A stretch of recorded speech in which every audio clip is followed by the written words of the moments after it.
Fabrics woven with the satin weave have a soft, smooth, and lustrous face without any appearance of pattern formation. The number of interlacings between warp and filling yarns is reduced to a minimum. The terms satin and sateen are often confused. Satin is a weave, and sateen is a satin weave constructed with yarns other than silk. Satin weaves are designated by the number of harnesses that are required to weave them. The harnesses are sometimes referred to as shafts. Each end in the repeat weaves differently. Therefore, the number of ends per repeat will be the same as the number of harnesses required to weave the fabric. Satin may be made using as few as 5 harnesses and have been made using as many as 16. The 5-harness satin is the most common. In the 5-harness warp satin, warp yarn 1 sinks under pick 1 and rises over the next 4 picks. This pattern repeats vertically on the same warp yarn.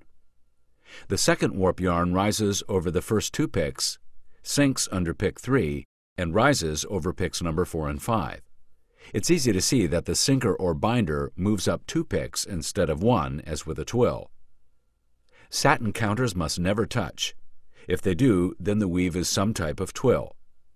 In subsequent warp yarns 3, 4, and 5, the sinker moves up 2 picks.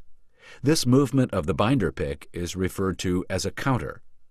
Therefore, this satin has a 2 counter. The pattern repeat is 5 ends and 5 picks.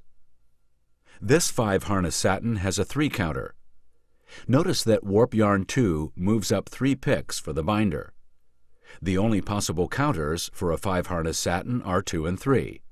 Counters 1 and 4 will not work because if the counter is either a 1 or 4, then the weave will be a twill.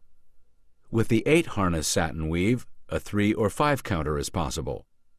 With a 3 counter, the first warp end sinks for 1 pick and rises for the next 7 picks. The next warp end moves up 3 picks for the sinker. The subsequent warp ends 3, 4, 5, 6, 7, and 8 follow the same pattern. If a 5 counter is used, then on the first end the first pick is a sinker followed by 7 floating picks. The next warp end moves up 5 picks for the sinker. The subsequent warp ends 3, 4, 5, 6, 7, and 8 follow the same pattern of moving 5 picks before weaving the sinker into the fabric.